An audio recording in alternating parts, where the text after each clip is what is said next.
the best things in life are free, but you can give them to the birds and the bees. I want money.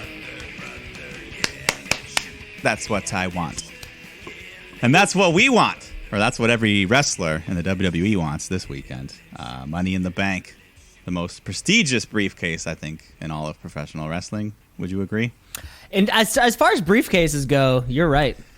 But it's what's inside that briefcase, and it's what's inside this show here. That is the Shoot Brothers podcast, the wrestling podcast, hosted by myself, Mike the Shoot Shepherd, and Cameron, the unrestricted free agent Osborne. UFA, baby. Yeah. I mean, other than Money in the Bank, we got all the regular stuff. It was a crazy week on Dynamite. We'll talk about that, but that crowd was insane. Fyter Fest Night 1. Yeah. Of course. Yeah. And all the weekly wrestling action coming at you from everything else. We are, this is it, though, in a bigger sense, Mike. We are saying this is it. Goodbye to the Thunderdome. This is it. A final goodbye. So as I understand, both this past week SmackDown and Raw were pre-taped. I guess in preparation of, they kind of taped it because they had to get the hell out of there. I did see footage of, the team kind of striking down all the boards and everything like that as everyone said their goodbyes. And we say goodbyes to, honestly, it sucked. The atmosphere between the two, if you could choose between, if I could choose between never going back to the Thunderdome and anything else, I'd probably choose anything else. I think we'd all not like to go back to the Thunderdome. Nobody wants to go back to the Thunderdome at all. So we'll get into SmackDown, Raw, kind of our last Thunderdome days, and we'll speak solemnly about them. Of course, we have NXT and our Fyter Fest Night 1, but let's get into the podcast. Let's get into the show the only way that we know how, which is with crowning a brand new Tweet of the Week champion. It's the Tweet of the Week. It's the Tweet of the Week. This past weekend, if you have a great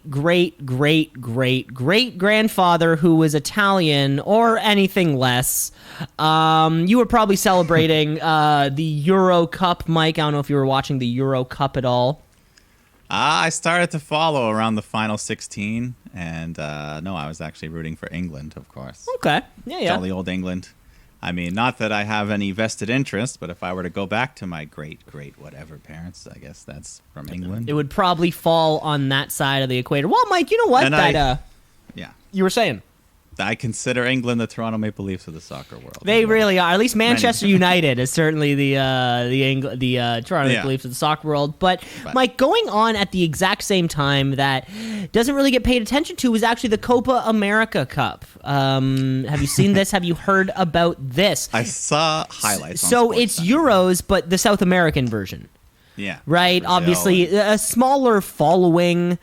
I think less teams in general, and eventually when they come it down. But it actually happened, I think, on just the day before. It was the exact same day. Was the final of the Copa Americas, where Argentina walked away as the champions there, and of course Lionel Messi, one of the greatest soccer players of all time, taking home the MVP tournament, just adding another trophy to his long list, to his extensive resume, and he got a very special congratulations from this week's Tweet of the Week champion, the Iron Sheik, who in classic Iron Sheik all caps form said, "Messi, have the sex tonight, the real champions." There you have it, man. You're Lionel Messi. You're one of the richest athletes that's ever happened. Mm-hmm. You just won, the biggest tournament that you can, within, kind of at the time. You're having the sex tonight. I mean, if he wants it, it's there. That's for sure. No, it's a possibility. And Iron Sheik, always doing something fun. Always doing something fun out there. So we got to thank you, Iron Sheik. You are this week's now 2-time Tweet of the Week champion. Good Canadian guy. Good Canadian kid, that Sheik. We love I think seeing he's it. a Toronto resident now. I think so. Yeah. He was an episode of Kenny versus Spenny. I remember that. Let's move on to the show then, because like we had said prior, we will the Thunderdome era will be remembered similarly as the Attitude Era, or other eras. Are there other eras? I mean, kind of. Ruthless Aggression era. The Ruthless Aggression era, the Attitude Era, the PG era, whatever you want to call it. We're coming to a very close on this chapter. Just another chapter in professional wrestling history. So let's begin. Let's begin by closing this book once and for all by covering this week's episode of SmackDown Live. Okay, folks, it's Friday night. It's time for SmackDown Live. It used to be on Tuesday, but then I think it was on Friday before, though. No, wait. They used to film it on a Thursday and then release it. It's just SmackDown Live. SmackDown Live, baby. Yeah, we talked last week, kind of wondering what kind of fallout there could potentially be regarding Jimmy Uso and his DUI incident, but... if you were wondering, you didn't have to wonder for long because the show just opened with Mr. Jimmy Uso himself trying to see Roman, and Heyman's just like, not now, but we'll figure this out. Yeah, we got a cold Jimmy intro. Love seeing it. It's great to see that bail had been posted. Yeah, so I mean, maybe until he's convicted in a court of law, I don't know, whatever. Very weird, very, very weird either way, and something that we notice. In the wrestling world, it's very easy to write someone out. He gets beat up, now he's gone. Now he can. Yeah, it's literally they did it to Big E, and he only got written out because the guy he was supposed to face got written out. I mean, they write out people all the time. Yet for some reason, this one was difficult. Yeah. So, anyways, Roman and Heyman, they come out to the ring, start talking about Edge, but then Jimmy comes out, says he was all up on Edge last week and you left me hanging. And then Jey Uso makes his return after a couple weeks and he's finally back, and I don't know, they want to become tag champs again, so Roman's just like, yeah boys, let's do this the right way, and leads them in a group hug. So they're back, or I guess they're finally all united. Yeah, did they ever, back when the Usos were baby faces and Roman and Usos baby faces, did they ever like go together? Not like this. I'm sure they like saved each other here and there or something. Yeah, but it was never like we're united. Yeah, it was never about the family really. Okay. But yeah, so that's something, I guess. Well, yeah, and the family drama has been the case throughout. I think certainly leaving the Thunderdome era, we're going to be missing a lot of that very kind of softly spoken Roman Reigns dialogue, which, he kind of gets in the middle of his matches and just sort of when he doesn't have the microphone up to his face. Remember now, these guys got to put the mic up to their face now to say every single little word, or little Timmy in the back row won't be able to hear you. Yeah, no, like half of that Hell in the Cell match was them just like talking to each other. Was just them talking. Yeah. But yeah, we'll see. But we still got some Money in the Bank business to get booked here. So King Nakamura's taking on Baron Corbin in one of the last qualifier matches here. And did you notice Corbin, ever since losing the crown, it looks like he's starting to let the hair grow out a little bit again. We're coming back to the lone wolf. The skullet is coming back. But one thing I'm noticing, he's not nearly as bald as I remember him going. Maybe just because the hair was so long that and it was thin. Because sort of like, I feel like he had a big, I got a bit of a 5 head, Shit happens. But yeah, he's got like a thick, it goes over the top. It's not even a Costanza ring. Yeah, he connects to the top. We will see. But honestly, he's going gray, and I like it. I'm intrigued. They're somehow, making me turn babyface with Corbin, if that's what they're doing. And honestly, and you, Mike, I think over the years I have seen, I've liked Baron Corbin because he's there every week. He's on TV. He puts in the work. But I'm glad to see, kind of him turning around in your eyes. As a sympathetic character. Yeah, I couldn't believe it, but that seems to be where they're going with this. But anyways, the match itself was nothing too crazy. Nakamura hits the Kinshasa, gets the win to earn his spot, and just kind of further make you feel sorry for Corbin. So. Yeah, like the heartbroken heel after a year and a half plus of the King status. Also, Big E and Pat McAfee ringside sitting on the couch getting some petties. Yeah. I liked this. I've heard that the Pat McAfee situation is kind of a little up in the air from what I understand right now. So he's going to try to come on the road once a week? Exactly. The way that it worked, I think he had because he has his own kind of show and brand. I mean, he is for the brand. And they have a location in Miami or something. So it was a quick kind of way to get there. But what I've heard is that he is unsure about how long he would be able to go on the road for. Mm-hmm. So I'd love to see him through a few live dates. I think the crowd will pop huge for him. When the announcers come down before the matches actually kind of start, and they're gonna pop huge for Pat McAfee. So I certainly see him still being as successful in front of a live audience, if nothing else, maybe more so because he will get them pumped up. Yeah, I hope that they can both make it. Both sides can make it work. Yeah, I think if WWE's cutting all their pay some of that fucking Ruby Riott money. Give it to Pat McAfee, maybe, for a couple private jets or some hotel stays or something. I don't know. You just released a lot of people, so they have some excess cash sticking around. Yeah. Does McAfee's show? When does that air? Is it like live? It's daily, Monday through Friday. Every day. Yeah. So it's a daily, but the commitment of Friday nights and then one Sunday a month. Who knows? Who knows how those kind of schedules. I think they can make it work. I mean, I feel like I hope so. I hope they could make it work. Yeah. Anyways, we got a tag match here. Natalya and Tamina taking on, it's a mystery team that ends up making their debut because the Tank pulls up. We all know that Tank. That's Shotzi Blackheart, but they're just calling her Shotzi. So they might have cut out that second name, but. You also might expect Amber Moon here, but instead she's got Tegan Nox with her this time. So, who they were just calling Nox. Just Nox, yeah. So now we kind of got Nox and Shotzi and Nox. Yeah. I don't think they needed to cut the names, but Shotzi Blackheart's a cool name.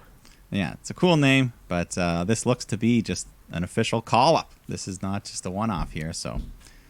Well, and I only think that too because we never see just one-offs. Yeah, it never happens, despite the fact that it could happen in these sorts of women's tag sorts of options, right? I can't think of the last person to just show up for a day and then go back. Not in a Rumble situation. Yeah, and they were hyping them good on commentary and everything, so it was fun little match. Not for the tag titles, but. The NXT girls look great. Shotzi hits her big senton off the top rope, which they're calling the ball pit, and that gets her the 3 count. So big win for her and Nox in their debut. Yeah, I also caught that, the ball pit. Yeah, give them the titles already. I don't care, because Natalya and Tamina aren't doing anything with them. Yeah, it was almost felt like a glorified squash. But yeah, depth to the SmackDown Women's Division. I mean, we got rid of the Iconics. We got rid of. And kind of semblance of the Riot Squad. And I bet they've been holding these belts since what? Since Mania? Or the month after Mania. Jesus Christ, that's a long time. But yeah, either way though, we were saying, the SmackDown Women's Division needs some lifeblood, and that's two real good cards you just called up there. Yeah, agreed. But then some unfortunate news. The Women's Division also takes a small hit here, or a big hit, but Bayley has a serious, I guess she tore her ACL or something in her knee. She's going to be out for 9 months minimum. So God, that sucks. But Sonya Deville's it sucks because it's our fault. Bayley, she let us know it is our fault. She blames us for her misfortune. Well, I mean, in a roundabout way, it kind of is because they had an extra training session for the return of fans, and that's where she injured herself in this training session. So if fans were coming back, who knows? Exactly. If maybe I started to think to myself, fuck, I wish we could stay in the Thunderdome. Oh, no. Sorry. We'll take the sacrifice. Bayley takes one for the team. But Sonya Deville comes out because we got to, she was supposed to face Belair. Bayley was for that title. So we got to figure out a replacement. And Sonya Deville says it's going to be Carmella. Just like that. So I think we're all a little disappointed. But Carmella comes out.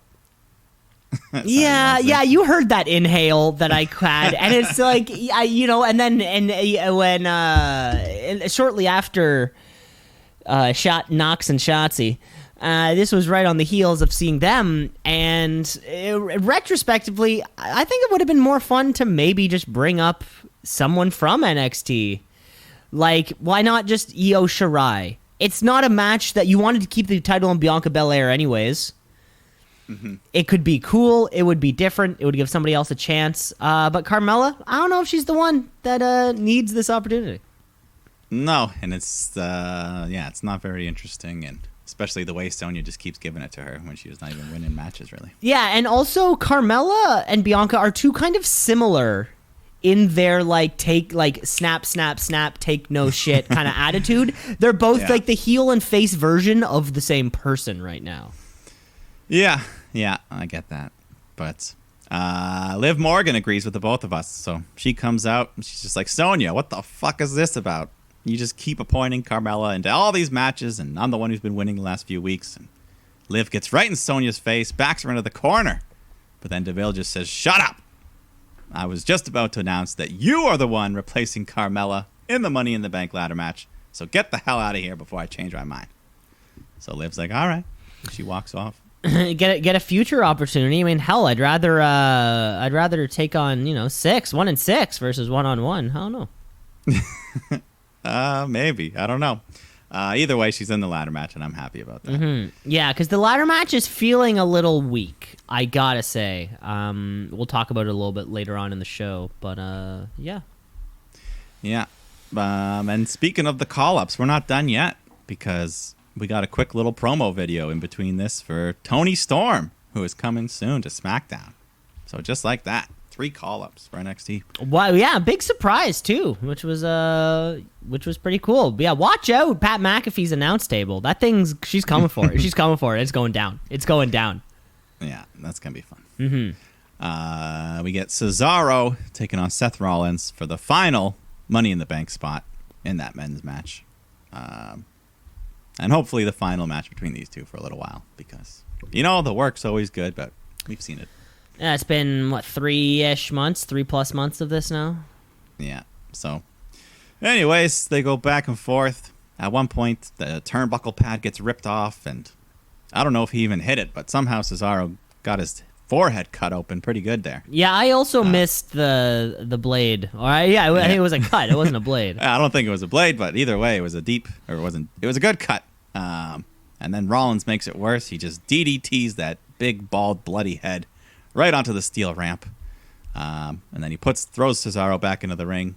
Cesaro tries to counter with a big uppercut, but Seth avoids it, hits the curb stomp, gets a 3 count as the blood drips from Cesaro. And Rollins gets that last spot in the Money in the Bank.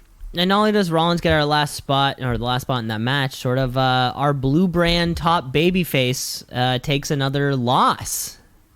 Yeah. Cesaro slinking back to the mid-card. Yeah, I think they only wanted to give him that little 2-month win at WrestleMania, challenge Roman, and that was it. Now you're back to the mid. That's too bad. It is, because, he's one of the best on the roster when it comes to wrestling. Yeah, everyone loves him. Yeah, everyone loves him, but I don't know. Hopefully he'll get another world title shot someday. Agreed. But the final segment of the evening was Edge coming out and, talking about Roman, the Usos, this upcoming title shot, and he just wants Roman to come out here. So Reigns comes out, but then Usos come out after him, thinking this might be a trap. So, anyways, Reigns and Edge start fighting, and then Rey Mysterio and Dominic show up with some chairs to fight the Usos. So it's just chaos all over the place. Roman scrambles away as Edge locks Uso in the crossface with the chair in his mouth. With the chair leg. Or it almost looks like chair leg, yeah. It almost looks like kind of one of those, like those things that the cops, or it's like you whip it out. It's like something you like beat someone with, like the cops would. It's like an extendable whatever that baton. Thing's called. Yeah. Either way, that's like his new thing now. He sticks it in your mouth. And yanks you back. Yeah, that's his new thing. He's doing 2 weeks right now. The Mysterios were off TV just long enough for me to forget about them. So when they tag champs. When they returned to close the show, it was actually a nice little surprise. I had completely forgotten. Maybe Ray needed a little more time to heal after Hell in a Cell than they would have hoped. He is in his mid-40s, so he probably can't deal with the structure as he can. So that was nice, but yeah, I forgot they were champs. That was really honestly the biggest thing I got from this ending segment. This ending segment. And I was also trying to think of like how they would do like the 6-man tag. Like I feel like that's this week's main event of SmackDown. I think that I saw that they announced that. Is it? Yeah, I was about to say like that makes sense. Back to fans. That's the 6-man tag. That's going to be a hot crowd. But no one can stop Roman Reigns. So what's the point? What's the point, Edge? Good. But, you're a good Canadian kid, but I don't support this. But once again, this was only a 3-match SmackDown. Yeah. But, hey, it was concise. It was, there was a lot of some decent stuff, some call-ups. Yeah, which is weird. It's, same length as something like AEW. Sometimes AEW feels like they're just tossing in matches just for fun. Like, fucking, let's get this, go. Yeah. Somehow SmackDown can take 2 hours and kind of, accomplish so much in a very nice period, nice frame of time, Yeah, so...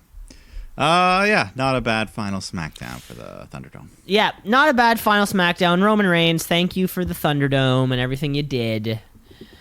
Even though, you showed up late to the party. Bray Wyatt and Braun Strowman were the ones that kind of carried the early parts of the Thunderdome there. Yeah, and Sasha Bailey. Sasha Bailey, of course. They carried SmackDown for until Roman came back. And a little bit. Yeah. They all, you know what? We'll always remember the Thunderdome era. Literally, I will never forget the Fight Pit and the Thunderdome, the two things that I just will never forget. Let's just go over to the final show, the curtain call of the Thunderdome. Monday Night Raw. Let's get raw.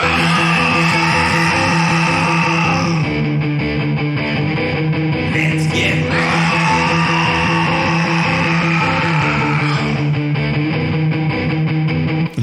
because that's it. If there's ever been one, like this show definitely needs a live audience more than anything. This show needs a big old adrenaline rush straight into the butt. Yeah. So let's do it by getting into it. We kick off it's action right away. It's actually Bobby Lashley and Xavier Woods. Because, of course, Kofi is taking on Bobby this weekend in that match, which should be a lot of fun. Should be. I mean, we kind of wanted that at the last pay-per-view, but we're getting it now, so that's fine. But, Lashley's just dominating early on. Xavier hits some nice high-flying moves, but then Bobby just takes over once again, hits a big spear, which Xavier just sells in agony. But when Bobby goes to cover him, he gets caught with an inside cradle, and Woods gets a 3 count. Just like that, he's pinned the champion. Huge win. Pinned the champ, huh? Pinned the champion. Yes, the man, Bobby Lashley. I mean, so if Xavier Woods can do it, certainly Kofi Kingston can do it. I mean, I think that's what they want you to think. I mean, that's what I have to think. I mean, I guess I can't tell you what to think, but you're allowed to think it. And as I think this was the last we saw of Xavier Woods on the show, for me, he's a real MVP of this Thunderdome era. I mean, the New Day on this entirely, are kind of like as a group, are the 3 guys who could talk. If you were to ask me 2 years ago, hey, who could talk in front of no one and still make it fun? I'd probably pick the New Day over Roman, over Charlotte, over Drew, over AJ, I'd probably put in that group, of someone who could just talk and make it fun. But yeah, Xavier Woods and the rest of the New Day, they really took. They don't need a crowd to respond to them. They know what they're doing. They got this figured out. Like, this is fun for them. Sometimes those early Drew promos felt terrible. Anytime Nia Jax talks in front of a fucking video screen, it sounds terrible. AJ, he's still pretty good. I'll still give it to AJ. Yeah. Well, either way, this is a big win for Xavier. Yes, very much so. Very much so. Then we go to Alexa's Playground with her guests Eva Marie and Dewdrop. And, the whole time Bliss is actually pretty nice to Dewdrop. But Eva's just, being herself, doing most of the talking, being cocky, insulting the playground itself. And she just kind of walks off because she's all about the evolution. The evolution. Yeah. I heard a wild theory. So Alexa's being nice to Dewdrop because you put together Lily Dewdrop, and that's something. wait, that's as in that's a name? That's a thing. Yeah, that's a thing. Lily Dewdrop. Oh, that's like a thing in the world, like in nature or something? Yeah, that's like a thing. Oh, okay. I thought you were. I don't know what I thought you were going to say. That's all I got. Good one. But anyways, there's something to that. But let's move on to Jinder Mahal coming out with his pals Veer and Shanky. And they're in the ring, and they got the old table with the red curtain. Something's underneath that sheet. And Jinder's just cutting a promo on Drew McIntyre. And then Drew pops up on the screen to respond, and Jinder pulls off the red sheet to reveal the Claymore, which he stole last week from Drew. It's been decimated, broken in half, vandalized.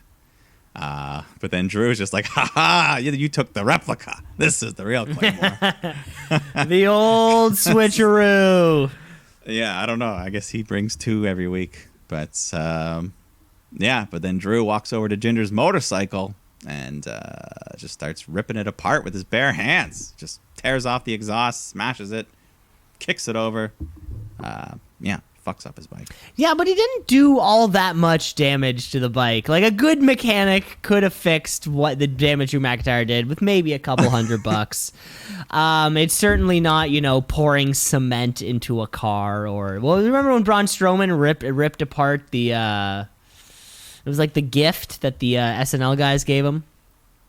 Oh, yeah. Mm-hmm. He broke a lot of cars. He broke so many cars. Braun, we hardly knew ye.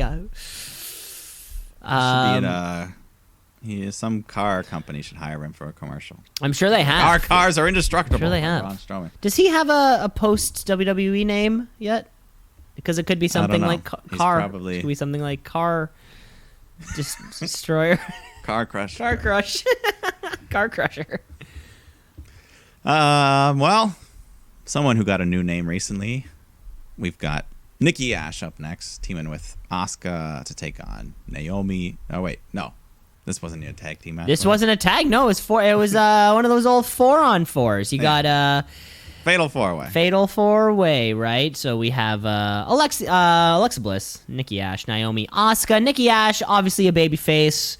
Asuka, probably just a babyface, right? Yeah, I'd say Naomi. Where do you put her? I'd say she's mostly babyface. She's mostly babyface, right? So either Alexa Bliss is a heel, or there were just 4 babyfaces in this matchup. Yeah, I think at this point they want Bliss to be a babyface. I know. Even though she's still kind of mean to people. Even though she's mean to a lot of people, including the Fiend. Yeah. Anyways, during this match, Eva Marie and Dewdrop come strolling down, and Bliss walks over to Eva. Dewdrop steps in, but then she picks up Bliss and tosses her over the barricade. But then when Eva goes to look at the damage, Bliss has disappeared. And then back in the ring, Asuka and Nikki go back and forth, ending in a nice pinning combination by Nikki to get a 3 count once again. So she's got to be one of the favorites now going into Money in the Bank, all these wins. She has to be. I mean, if in Vegas, I'm not saying in Vince's mind. the Vegas odds. Yeah, well, she's been getting a lot of wins, right? Lately, it would have been nice, Mike, and they didn't they announce all the participants of the Money in the Bank, like immediately after the last pay-per-view. It would have been nice to see maybe the women's match on the show this week to have stakes. Maybe this could have been the final qualifier for that Money in the Bank ladder match. Because, yeah, there was nothing really at stake, and I feel like it was sort of maybe the Bliss, Eva Marie, Doudrop kind of interaction there at the end. Or in the middle there. It's weird. I feel like on the Raw side, well, yeah, they kind of rushed it because the SmackDown side, they still were figuring it out. They're still trying to figure it out, yeah. So, way to go, Alexa Bliss, for making this character just somewhat palatable. You're polishing turds every Monday night for 3 hours, and we thank you from the Thunderdome and beyond. And beyond, we get some singles action here. AJ Styles takes on Ivar of the Viking Raiders, and you know what? We all know AJ can't have a bad match, so Ivar holds his own, and this, he's so athletic for his size. This was fun. The finish, though, is kind of not too big of a move. AJ just kind of runs at Ivar into the corner, and he jumps up, lands on him, and covers him for the 3. That's a bit of a big upset there. Yeah, I'd call that a big upset. I mean, at this point, AJ is he's doing a job. Yeah, he doesn't mind. But yeah, I mean, that's big for Ivar. Yeah, no, really big. And of course, they have a tag team title match coming up on Sunday. Yeah. And of course, since they did the first half of this tag singles match, they got to do the second half. So right after this, Eric takes on Omos, who is making his official singles debut here.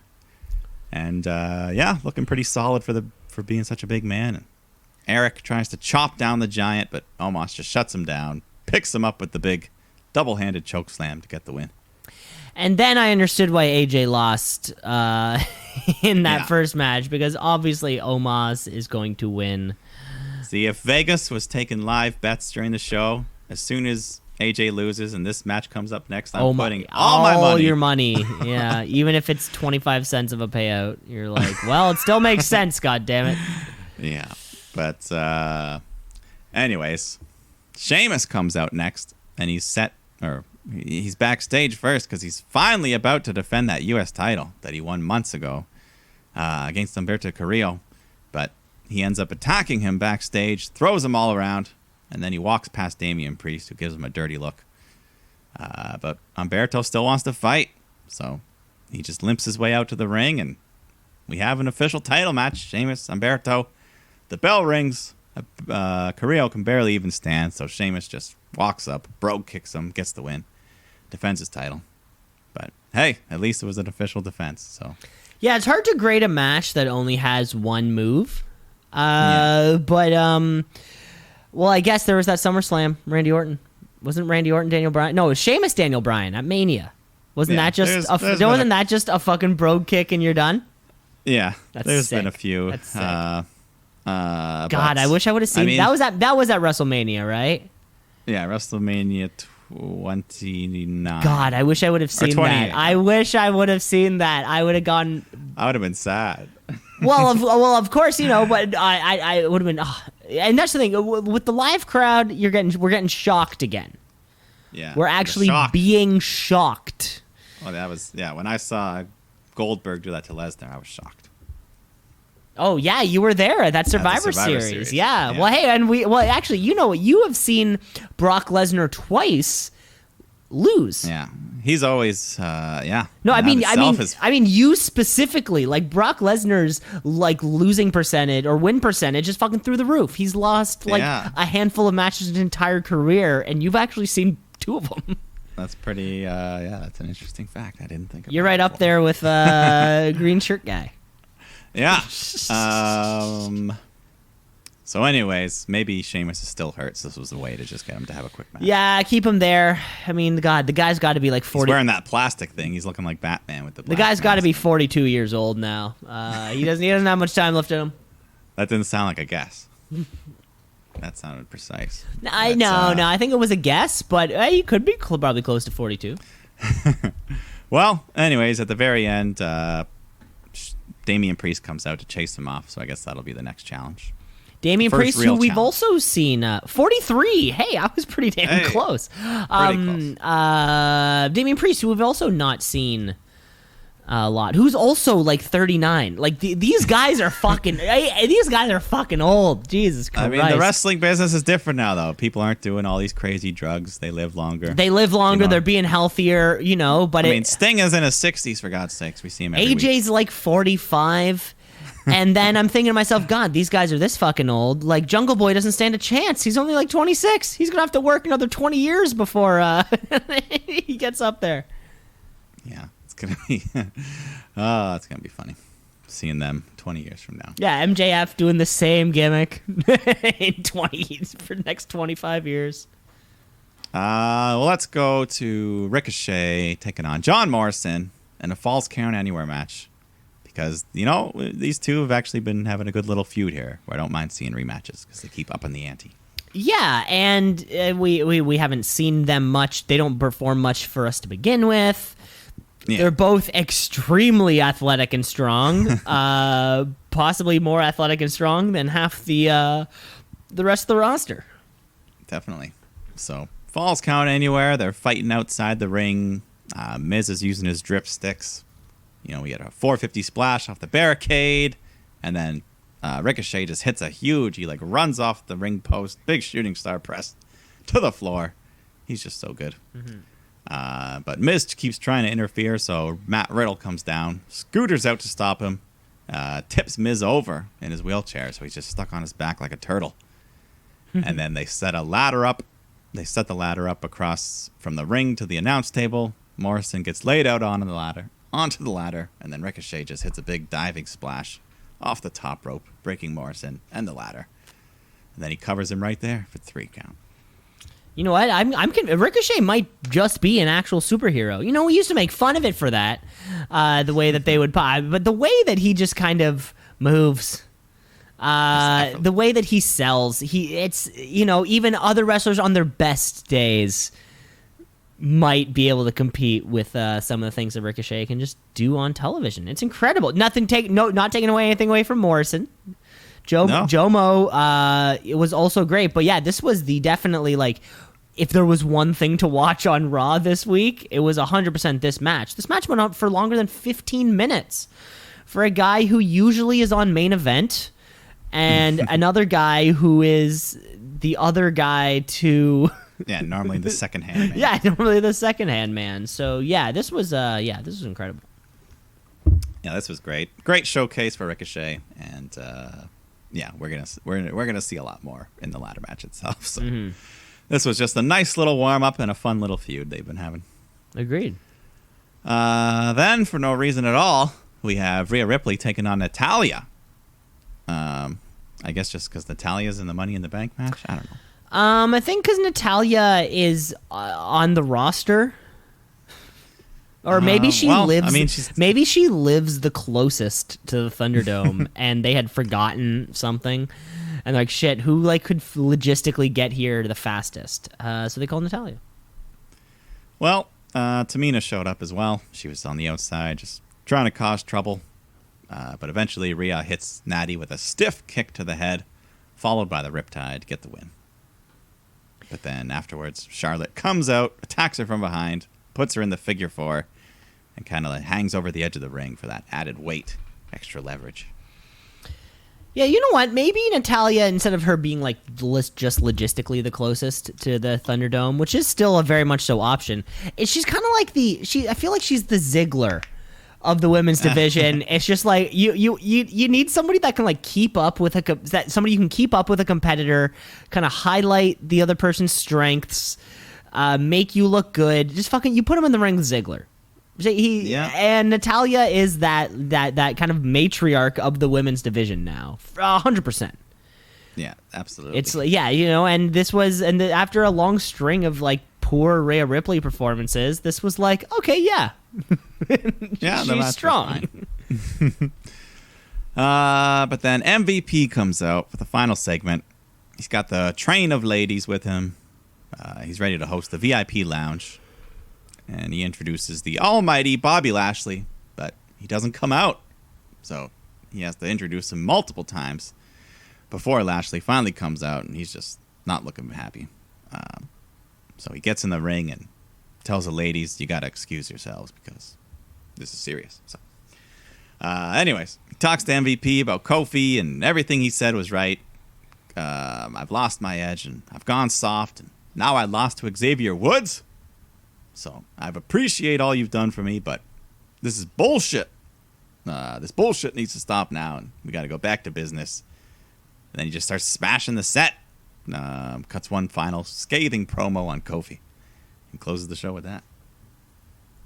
That's how we end. Strong segment for Bobby Lashley too, who strong mic work. We never get the chance. We never get the chance to hear him speak, or when we do, it's often in kind of like short grunts. So yeah, this was great. He looked convincingly outraged. Yeah, the bullshit. They gave him a bullshit. They gave him a bullshit. Hey, well, hey, it was 10:56 on a Monday night. You can get ready to let loose maybe. But that was Monday Night Raw, and that was it. That was the end of the Thunderdome era. It's safe to say I don't think anybody will be missing those LED screens next week. No. I don't think I ever will. Can't wait for tomorrow night SmackDown, next week's Monday Night Raw, of course. The pay-per-view on the weekend, all in front of fans. That was the first half of our show. Mike, should we take a break? Yeah, let's take a break. Let's take a break from the podcast, and we will be back. We've got NXT. We've got Fyter Fest Night 1, so you're going to want to stick around. Let's shoot, yeah, let's shoot, yeah, let's shoot, brother, yeah, let's shoot, yeah, let's shoot, yeah, let's shoot, brother, yeah. Welcome back, folks. Part 2 of the Shoot Brothers podcast here. The Thunderdome is in our rear view. No more do we need to think about it. Even think about it. And I swear, if they even bring up the words Thunderdome on television just once, I will lose my shit. Well, prepare to have your shit lost. I know, they're gonna say it at least once. But let's move on past the Thunderdome, past all that excitement of the main roster. There, of course, we'll talk a little about Money in the Bank a little bit later. But let's move on to the Capitol Wrestling Center, because of course we have a big main event this week. On this week's edition of NXT. NXT, what does it mean? I don't know, but it's some good wrestling. So NXT, watch and see. Gotta tap out a count out of 1, 2, 3. So the big announcement coming out of the Bash was that we are going to be getting Karrion Kross and Johnny Gargano in a championship match with Samoa Joe as the special guest referee. Yeah, and with Kross making these little main roster teases on main event, rumors are swirling that he could be dropping the title tonight. So let's see. With Nikki Ash, we all know about that. So let's get into it. We don't actually get it, but of course that's going to be our main event. Yeah. But following the departure of her best friend Shotzi, unfortunately Ember Moon is walking down to the ring alone. Yeah, and walking. No more tank. No more free round. And she's taking on Dakota Kai, who still has her friend Raquel, of course. So, Mm-hmm. But they have a good match here. Moon was bumping real good. I love the way she sells for Dakota. Just like bounces off her head and spikes herself hard. Looks good. But anyways, Dakota eventually hits her, or she hangs her off the rope, launches her into the GTK, and that gives Dakota Kai the win.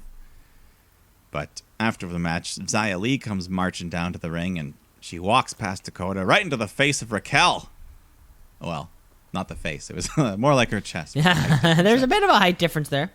Yeah, but Xia still looks badass, just coming here, getting right in front of Raquel, and she lets her know she wants a shot at the title, and I'm down for that. It might be a little soon because I don't want Xia Li to lose, but I'm interested in the match. Yeah, feels a little premature. Maybe maybe NXT, maybe Triple H is up there, maybe scrambling to following the departure of 3 major stars on his brand, right? Like Ember Moon with Shotzi was on the up and up, and now I start worrying. Well, gosh, what's a woman like her about to do? Yeah, and I thought Shotzi, she hadn't even really tapped the title, the singles title picture yet. No. So, but who knows? Xia Li, though. I mean, that's a big opportunity. The crowd likes her so far, so we'll see. And no word on when that's returning to live crowd, no? I mean, it's semi-live crowd right now. Yeah, but why not even just going back to Full Sail? Something of that kind of size.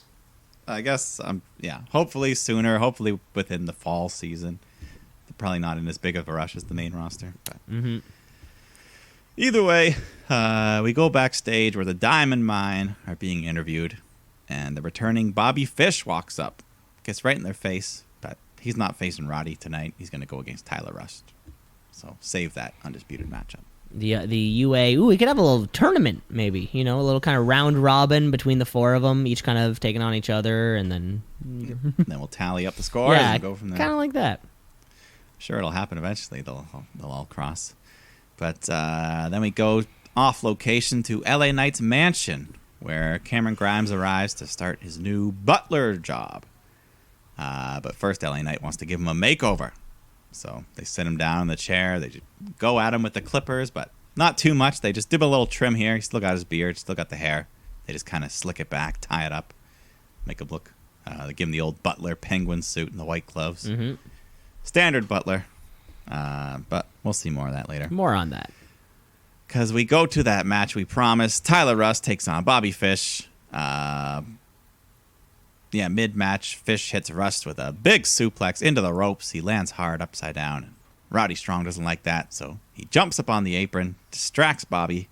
This allows Rust to nail Fish with a big kick to the side of the head, and that gets him the win.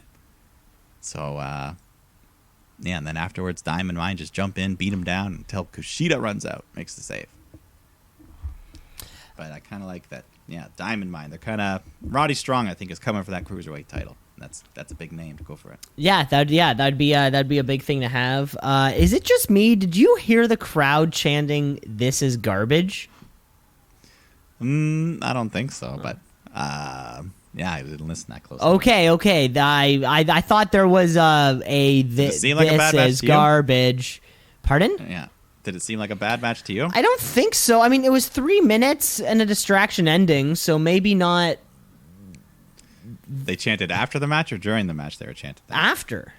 Oh. I don't know. I guess. Okay, yeah. Well, I mean, this NXT live crowd is all over the fucking place. Between booing, they're vigilantes. They're like they're a Punisher style of superhero where he gets the job done, but he's going down. He ain't going down without a fight. They're booing MSK. They're a little all over the place. But maybe go listen. Maybe I'll listen back to that, see if I was right. I thought I heard "This is garbage." Was what I heard. No, I'll have to see. Okay. Then we get Gigi Dolan with she comes out with this was like a Sweet Dreams ripoff, like the Marilyn Manson version of Sweet Dreams. Yeah, the sounded very much the same. Mm-hmm. But hey, they signed her a while ago. She hasn't really shown up much, but she looks cool. I like her. Gigi Dolan taking on Saray here. They have a competitive match going on, but in the middle of it, Mandy Rose shows up, just kind of dressed in, a little suit. But what's she doing here? Scouting? I don't know. Rumor tells me that she has been switched from Raw to NXT, just like that. Wow, just like that. So Dana Brooke's on her own. Poor Dana. But anyways, Gigi puts up a good fight, but Saray hits her hard with a nasty-looking Saito suplex, and that gets her the win. So Saray remains unbeaten here in NXT. Yeah, unbeaten. Mandy Rose, though, because Mandy Rose was the big surprise of the whole match, which almost kind of overshadows anything that these two could have done in the ring. Yeah. And she shows up later again, I think, to like talk to the Robert Stone people or Yeah, after the someone- Robert I don't Stone match, yeah, she shows up there, and then her and Frankie Monet have a Frankie little back Monet. and forth. No Presley though. know. Yeah. Well, maybe he was taking I think the Presley's. belt.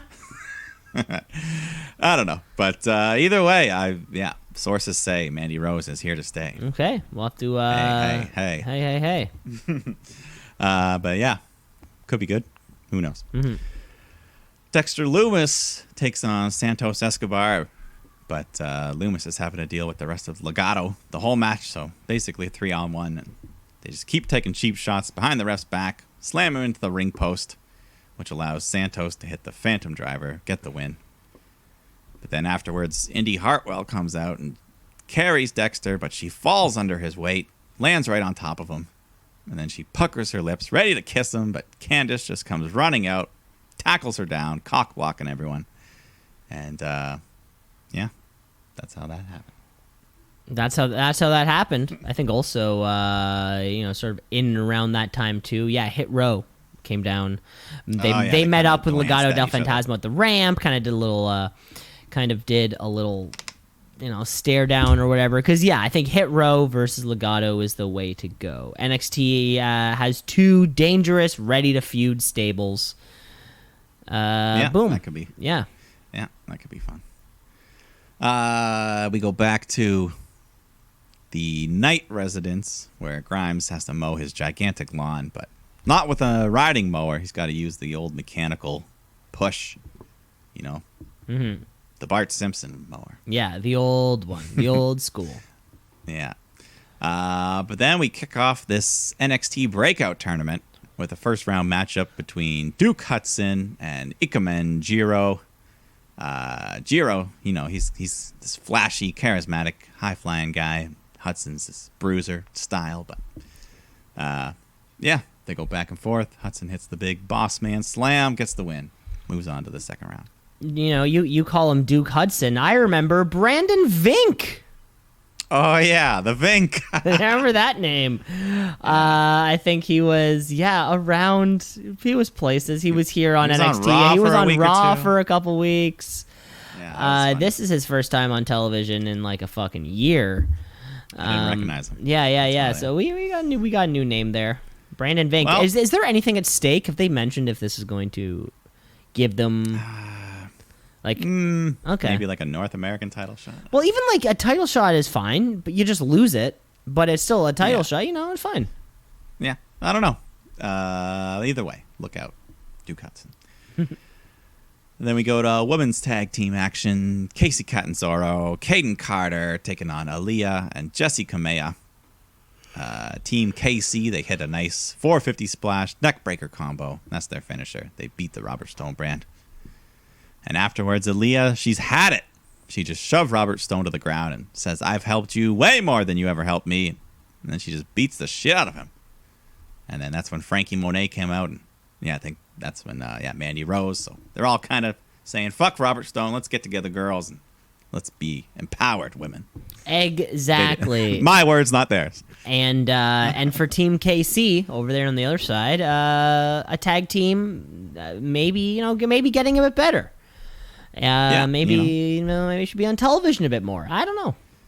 Yeah, the titles are here, so they got something to fight for.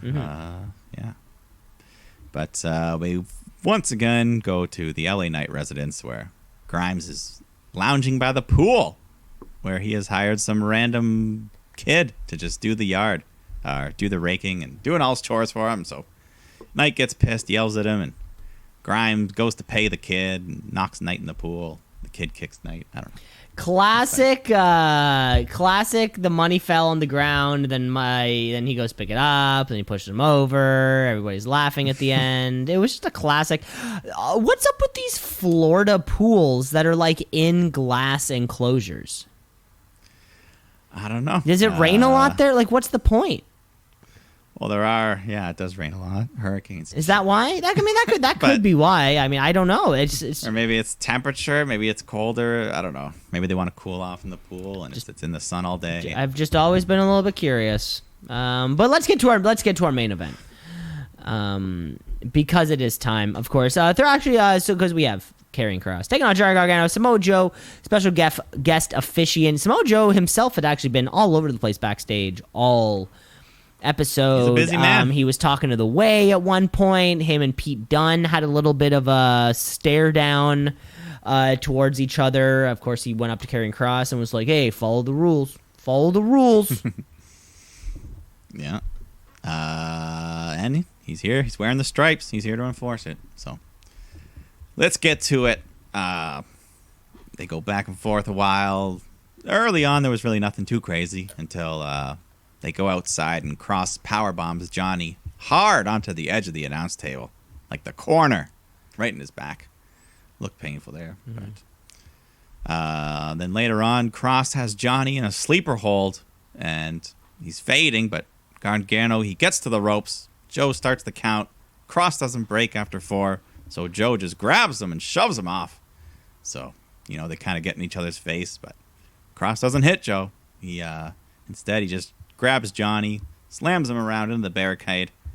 Then he looks at Joe and gives him the double arm fuck you. What do you call that? The one across, the one one vertical. across the other. You could do it on TV because not everybody knows it's inappropriate. Yeah. So he does that, and then he picks up the steel steps, and he's ready to smash Gargano's brains in, but Joe just grabs the steps from behind, slams him down. He is a fantastic ref. He's keeping order here. One of the best, honestly, possibly ref of the year. Yeah. In this one match, he's got a chance. All you need is one. All you need is one. Yeah.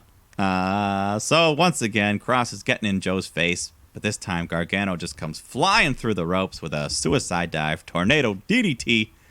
Then he follows it up with the one final beat, makes the cover, but Kross kicks out at 2. I bet a couple times. Yeah. Yeah. So Johnny tries to follow up, but then Kross gets a hold of him and hits him with a power bomb and doesn't release, just picks him up, slams him down again and again. Multiple power bombs. Then a doomsday Saito suplex. And then he stares right at Joe as he hits Johnny with the big back elbow to the head. That knocks him down for the 3 count. Karrion Kross retains. Yeah. I had us a couple times, though. Thanks, Johnny. Yeah, they had us. Yeah, and I think, that extra bit of thinking Kross could get called up added to the, the kind of thinking at any time he could be gone. Yeah, but we also, in the back of our minds, thought, hey, they've been teasing this Samoa Joe, Karrion Kross stuff, and after the match is over, they keep jawing at each other, and Joe goes to leave the ring, and Kross grabs him from behind in the Kross jacket, puts Joe to sleep. So, I mean, at this point, we have to be getting Samoa Joe versus Karrion Kross. I mean, that sort of seems like the way you got to do it for that NXT championship. And I am all in for that. All in for that. Karrion Kross quickly becoming just huge heel heat too. Like, we love Joe. Yeah, no, this is big. That could be a fun match. That one has to be in front of a big crowd. Yeah, hopefully they can do something with a big crowd sometime soon.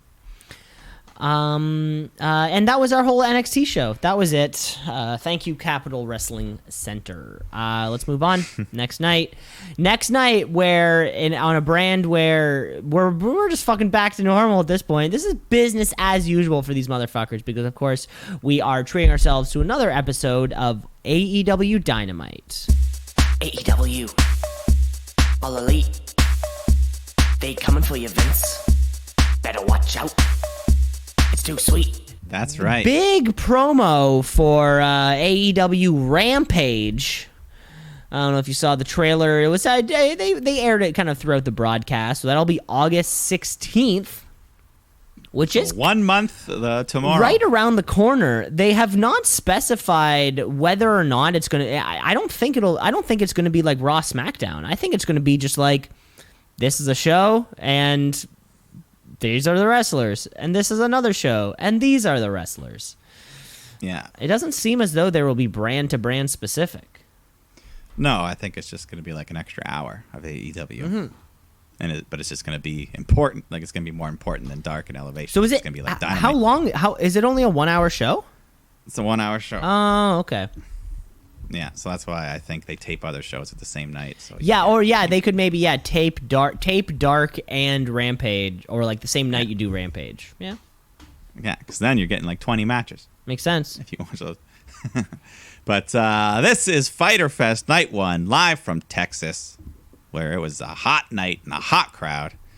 And let's just start off with the title match, because we got the IWGP United States Heavyweight Championship. Jon Moxley, the Wild Thing, facing Machine Gun Carl Anderson.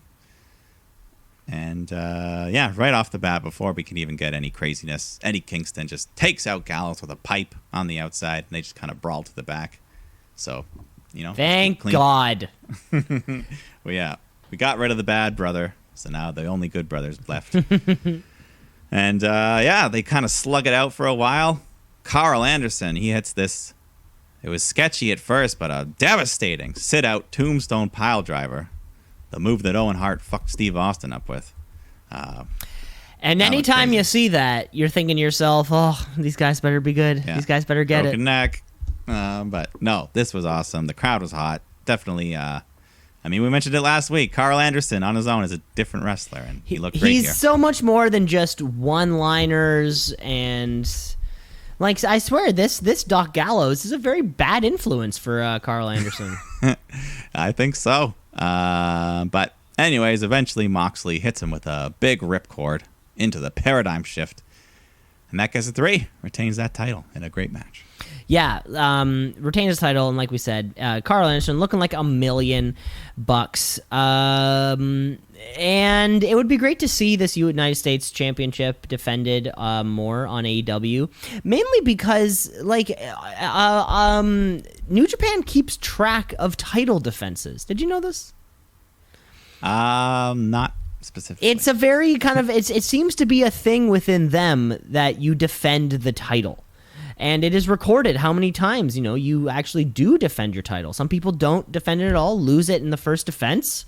Some guys like Moxley now, he's defended this thing successfully 5 times over the last year and a half, right? I'd love to see a little bit more. Yeah, and I think I heard somewhere that they kind of want the U.S. title to be defended over here on American soil more. I mean, it sort of seems like it would be part of that, like the new, like the kind of American side of New Japan. Yeah. Either way, it's nice to see. Nice to see it defended. Amen. And speaking of championship belts that we don't see defended as much, FTW title coming up right after this. So you got your FTW champ Brian Cage taking on Ricky Starks, who this crowd was in love with Ricky Starks, man. I know. Is he from Texas or something? I was like, I mean, these guys are just his friends. Yeah, I don't know what it was, but they were hot for Ricky and booing Brian Cage, who was, booked as the babyface. A little bit reverse of what I thought we'd be doing kind of going into it. But hey, it was fun. I don't care, yeah. Unexpected, but great. They did pop for Cage when he hits this, I don't know what it was, like a pump handle face buster, crazy looking move. But then eventually they both climb up to the top ropes. Starks gets down. He picks up Cage for a big power bomb, and Starks goes to grab the FTW title, but then Hobbs stops him, says no. So looks like Starks is on his own here. He's the only heel left, but he turns around into an F5 from Cage for a big 2 count. But then Hook comes out, distracts the ref on the other side. Hobbs nails Cage in the face with the belt, and Starks hits a big spear, and that gets him to 3. He's won the FTW title. And new. Yeah, and it felt like it actually meant something. This match was really good. It was really good. It felt like it meant something. A star-making match for Ricky Starks. I mean, the crowd certainly... Because of the crowd. crowd was certainly treating him like it was that. I was thinking to myself, AEW certainly has the amount of performers as the WWE main roster, but they don't have that mid-card title. And I'm not saying it needs to be the FTW championship. That's not what I'm saying. What I'm saying is I would love to see, maybe I think instead of a quote-unquote kind of like mid-card title, I would love for AEW to maybe go the route of having the junior heavyweight title. There are a lot of guys who aren't big motherfuckers here in AEW, whether it be guys like Ricky Starks, whether it be guys like Jungle Boy, whether it be guys like Orange Cassidy, people who are not mid-carders by any kind of word, by any stretch of the imagination. But it would be great to see maybe, Ricky Starks. I could see him being a very good junior heavyweight. Yeah. No. Either way, they should capitalize on this momentum. Because a lot of times when something's hot with one crowd, it can catch on. Yeah, let's see what it's like next week. Let's keep it going. But either way, I thought that swerve was great, where Hobbs looked like he wasn't going to turn, then he turned. Team Taz, they got away with it. Son of a bitches. Then Cody Rhodes comes out to mixed reaction. Quite a good amount of audible boos here. I heard. Yeah, it's hard to tell these days.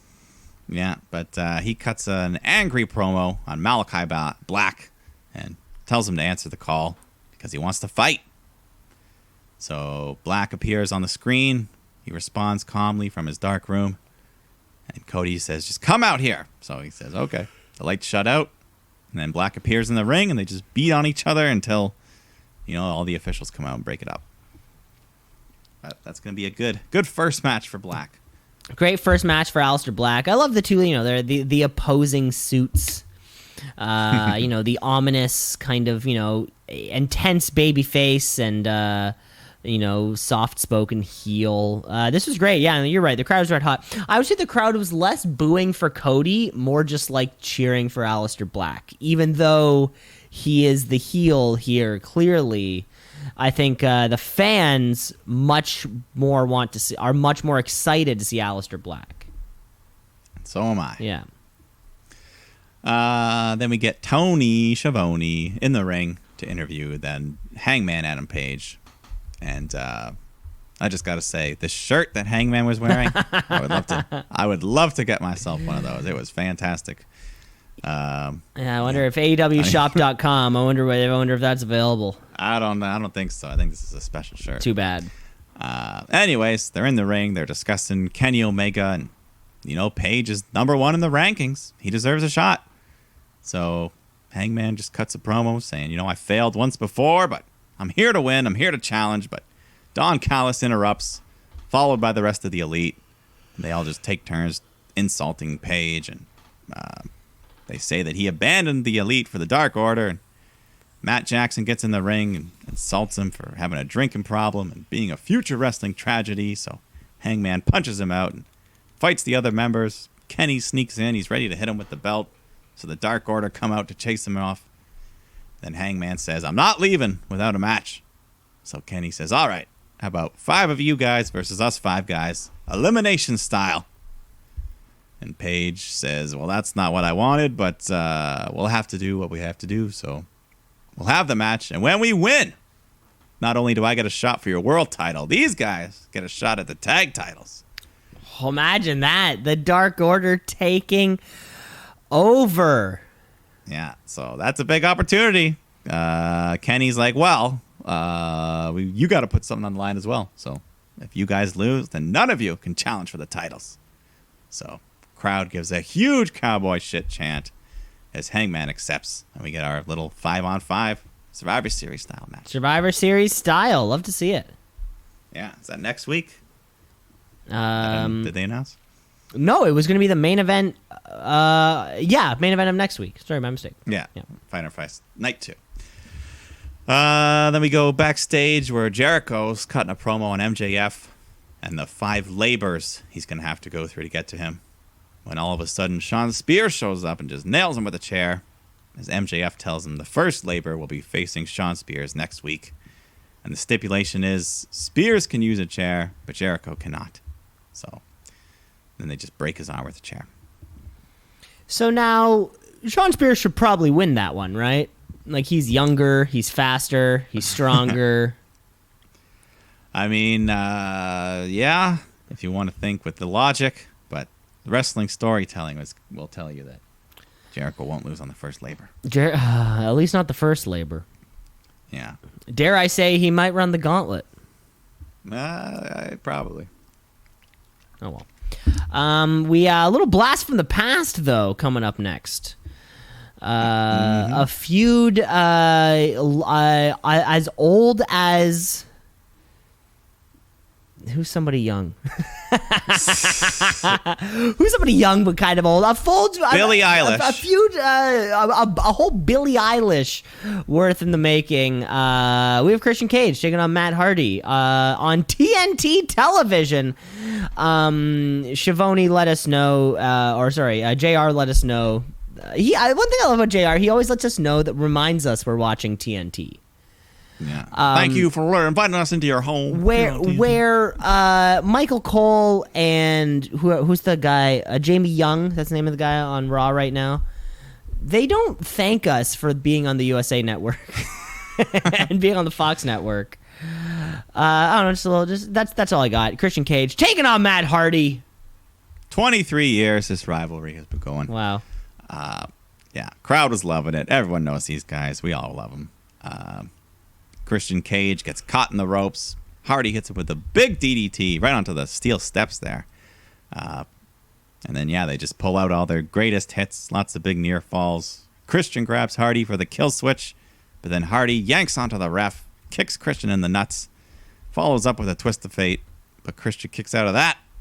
Then he fights back, finally hits the kill switch to secure the pinfall victory and remain undefeated in AEW. Congratulations. Yeah, it's only a small sample size there, except for the Battle Royal. Except for the Battle Royal, those rarely count. He's been he's gotten some stuff to do.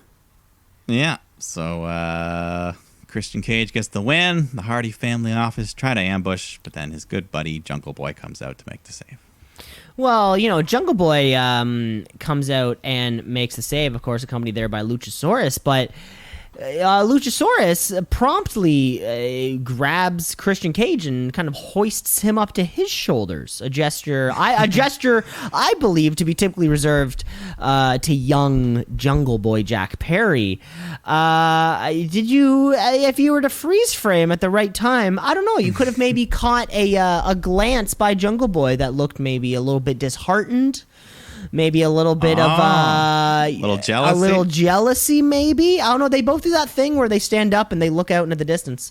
So I don't know. Jealousy, frustration between Jungle Boy and Captain Charisma. I couldn't say, but maybe you heard it here first. The shoot meter could be flying on this one. Could be. You caught the glance. I caught the look, baby.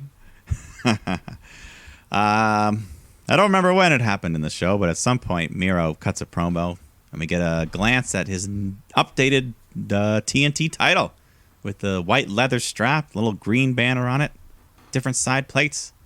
It's all Bulgarian-like now. Looks cool. Looks very, very cool. Miro had a fire promo too. It was real good. Don't remember what he said, but it was very good. Yeah, it's very good, and this is our fourth version of the TNT title. Yeah, fourth champion. Well, is that including before the version before they could the silver and red one? Yeah, because it was still defended as that. It was still defended. Yeah, Cody held it. I consider that Cody's version. The Cody version, and then there was the Brody Lee version, the Darby Allin version. Now this, yeah.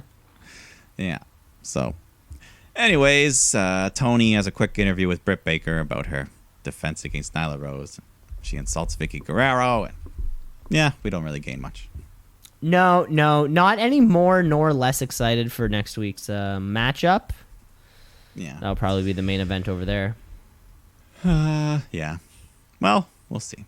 But then we get Wheeler Yuta, who is associated with the Best Friends and Cassidy and Co., taking on Sammy Guevara, who he is from Houston, Texas. So the home crowd was loving him here, and he gave him some fun stuff. Fast pace, high flying. Eventually, he hits the GTH to get the win. The GTH. I didn't know he was from Texas, but the crowd was hot, and he's one of the hottest kind of competitors around right now.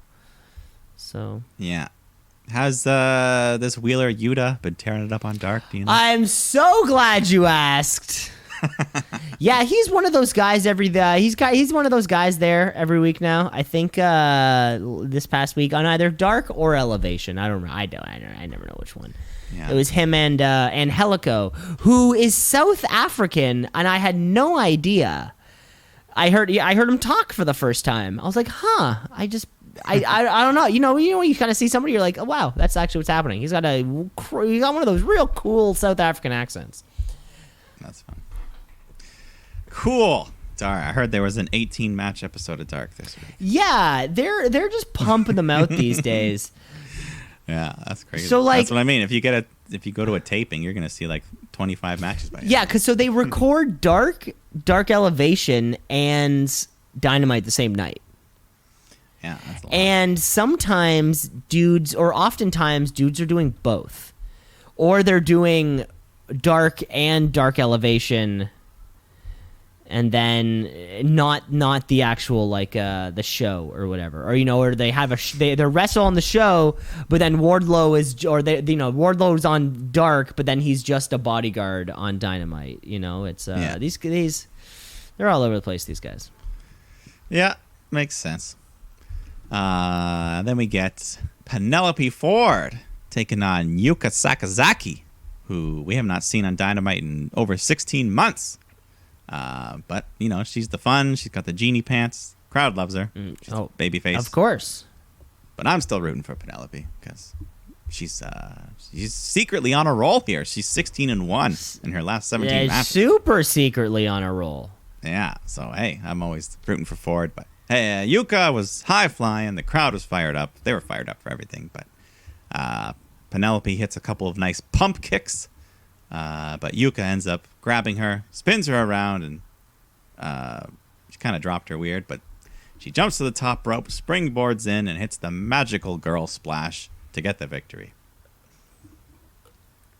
Making that 16-2 now, unfortunately, dropping that big L. But nice to have another member of the women's roster back. Yeah, just like women's division inclusion on the show is important, especially on Dynamite. Hopefully shows like Rampage can, kind of spread that wealth around. Right? It'd be great to see more women's action on television.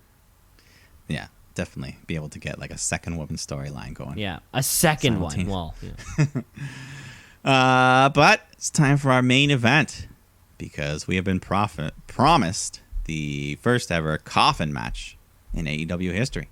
Classic coffin match. There's a coffin. You got to hop in. Bing, bang, boom. Yeah, put your opponent. Close the lid on your opponent to win. Ethan Page takes on Darby Allin here. Well, right as the match starts, though, Darby comes out and he just runs at Page, jumps into him back first, and it takes a lot out of Page.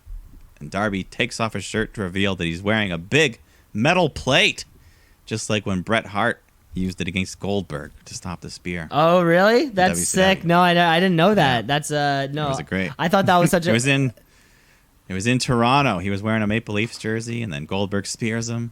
Then he gets up and takes off the jersey, and everyone's like, "Whoa!" Oh, that's so cool. No, I thought that was so cool when Darby Allin took that off. I'm like, no fucking way. But yeah, that was. Were you there? No, you wouldn't have been there. I was not there. No, I was not. A little too young. Not too young. Just I would have been at Raw instead. Oh, okay, yeah, totally.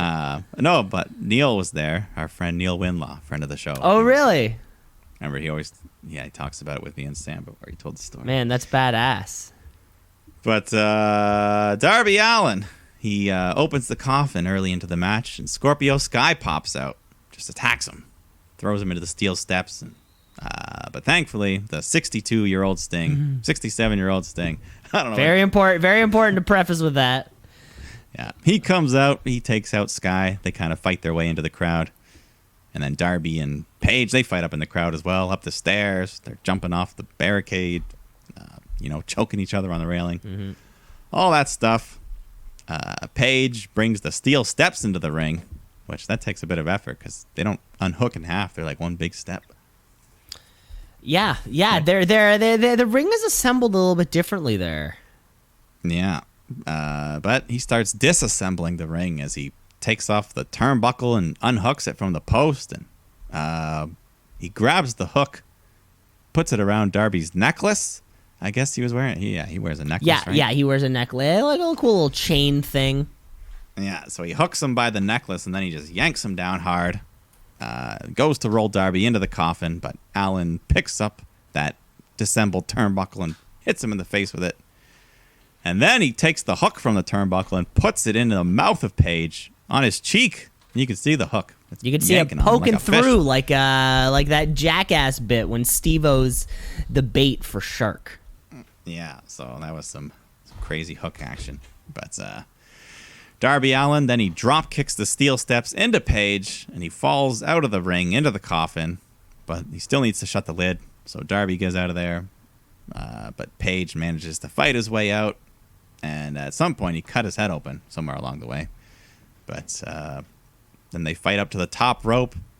Paige hits a massive Ego's Edge off the top rope, slamming Darby onto the steel steps. And then he goes to put Darby into the coffin, but then he gets countered and thrown in himself, and Darby slams the lid. Wins it just like that. So, off the big bump, I thought maybe slightly anticlimactic, but Darby gets the win. But he finishes it on a good note because he climbs up to the top rope, hits a big coffin drop, smashing through the coffin, crushing Ethan Page. Yeah, the ending, I wanted them to play into the coffin match thing more. They didn't. Yeah. And I would have wanted almost the finish to be like Ethan Page was on the coffin and then he coffin dropped. Or something like that where you're kind of like crushes him into the coffin. Whatever, yeah, something of that effect.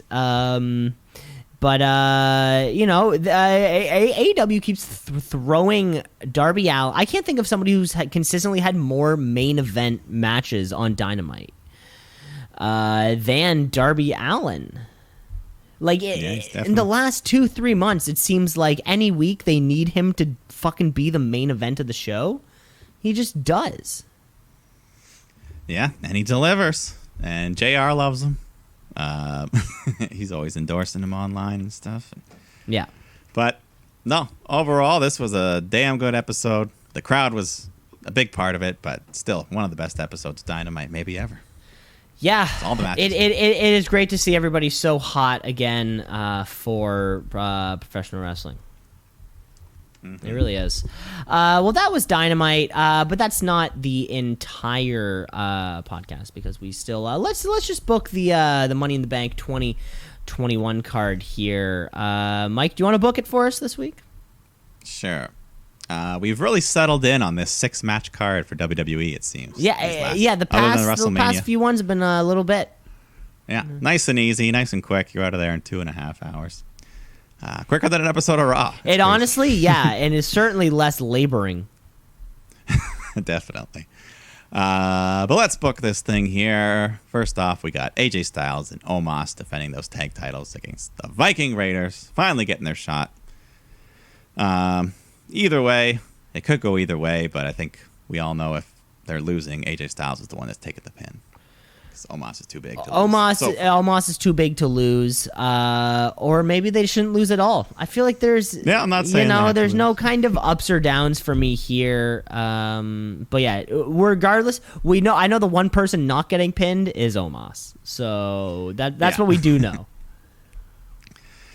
Exactly. Then we have Rhea Ripley defending that Raw Women's title against Charlotte Flair. We've seen it. The crowd will be there this time, so that's the difference. But, they've both been heels like this whole time, like we've been saying, but I still think Rhea Ripley will be the one that gets cheered. And she's the one that I think should win. And that'll honestly be the most intriguing part. Yeah, who's actually going to get cheered? Who's going to get booed?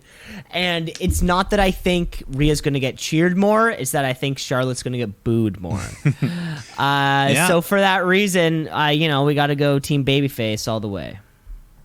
Yeah.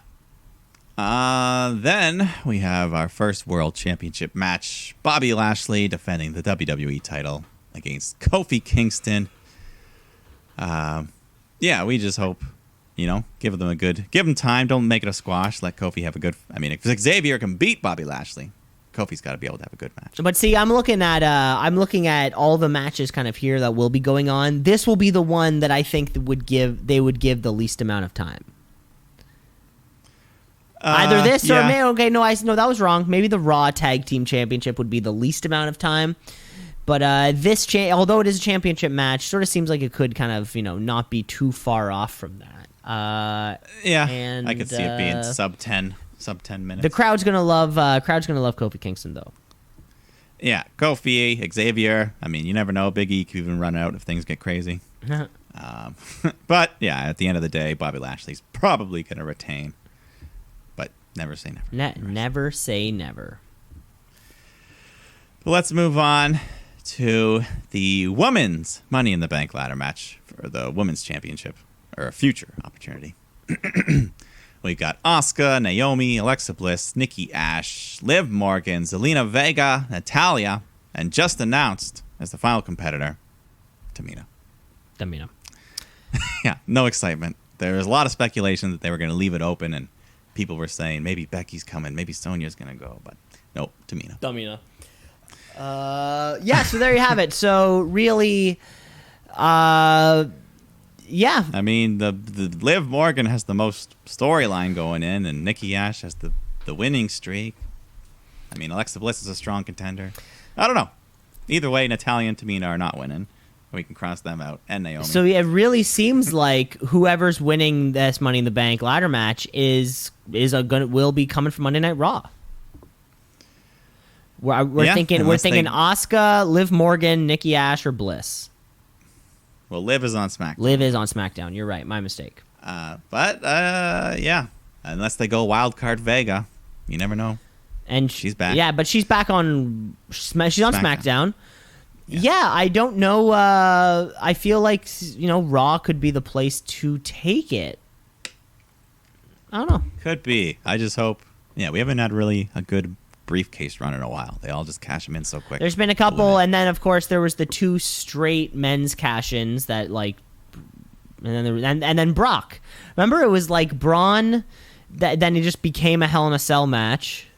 Yeah. And then before that, it was also dumb. I think. No, before that, I don't know. But yeah, it has not been strong necessarily as it has been in years past. Yeah, so let's hope for a fun match. Yeah. Then you got Roman Reigns defending the WWE Universal title against Edge. Straight up, one-on-one. This is what Edge has wanted. So, if you can't get the job done here, no more excuses.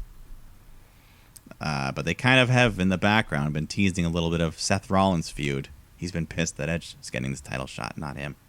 So you never know. He could make an appearance. Yeah, no, you're totally right. You're totally right. I think that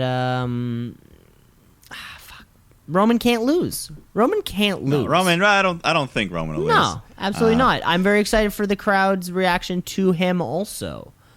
Will they boo him because he's the biggest heel on the company, or will they cheer him because they like what he's doing? Like, because after all after all this time, I could finally cheer for Roman Reigns, I would want to. Yeah. It's been years. I've wanted to cheer for him publicly for years, and now I can do it without being ashamed. I think he'll get a loud but mixed reaction. Mm-hmm. But very loud. Very loud. Very loud. Very loud. But the main event, it might not be, but for now it is. We're calling it the men's Money in the Bank ladder match. You got Ricochet, John Morrison, Riddle, Drew McIntyre, Big E, Kevin Owens, King Nakamura, and Seth Rollins. Yeah, lots of good. I mean, that's a lot of good names in there. We already mentioned Ricochet, John Morrison. They'll be doing all the flippy fun stuff. Mm-hmm. Kevin Owens, he's willing to fall off through anything, so he'll take a big bump. And I think pretty much looking at the list, I'm happy with anyone but Drew McIntyre winning. And not because of Drew as a person, but because of he had his time, and now it's time to move on. Exactly, you had your 3 straight shots. I'm sorry it couldn't happen in front of the live crowd. Yeah, but I mean, you can still have a good showing. You can still get some pops here. Exactly. But yeah, I mean, if I'm to pick a winner, I mean, Riddle's been so hot lately. Yeah. And I'd call him a future world champion. Mm-hmm. So, hey, I'd give it to Riddle. But Big E, Seth Rollins, they're right up there in the main event scene. Now, this will be one for me where I think the winner would probably lean SmackDown favored. I'm thinking Big E or KO. They're my 2 big ones. Yeah. They're my 2 big ones coming off the hop. Yeah, I mean, we usually expect them to do 50-50. The women win one side. Well, but sometimes it just didn't They happen don't. at the Rumble. Didn't happen at the Rumble. Yeah, I know that.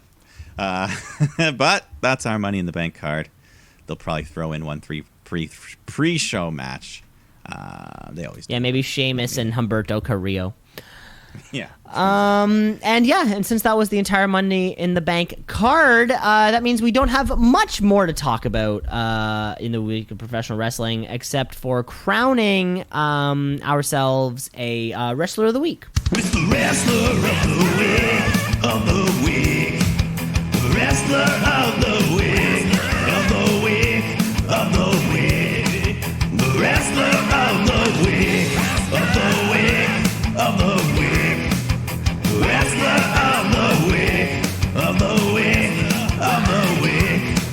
The wrestler of the week. I'm going to kick it off this week just because it was probably my favorite episode, it was probably my favorite match of the week, so I gotta say, and it's been a few of these back to back, and I gotta say Ricochet. Yeah, can't go wrong with that. It was a fantastic match, one of the best matches I've seen on Raw, and I feel like in a long time, and it was great to see, kind of 3 or 4, I think it was 3, just straight bangers. Yeah, no, we often complain about rematches, but this is one feud where It worked. It's made sense. Yeah, they both men have looked good. We saw some fun wrestling, so can't complain about that. No. Yeah, I'm gonna go to the other company, the big AEW. I think, well, obviously, said it all show long. The crowd played a huge part, but the wrestling also delivered, and he really put a new look. New perspective I got on this man. Ricky Starks, I'm giving it to him this week. Great showing in that match. The new FTW champ. And new, one of the most prestigious shoot championships in all of professional wrestling. And that's all the time we have for the show this week, folks. Thanks for listening. You can find us everywhere. Be sure to come back next week because we'll be hot off Money in the Bank. Of course, Fyter Fest Night 2, where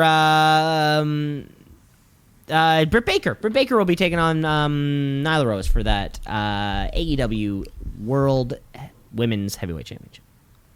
Yeah, and maybe that 5 versus 5. Maybe, yeah, we'll see. I'm sure I'm sure they'll let us know on socials, media throughout the week, and when that happens, be sure to tune back to the show. Thanks, Mike. You take care of yourself. Yeah, have a good weekend.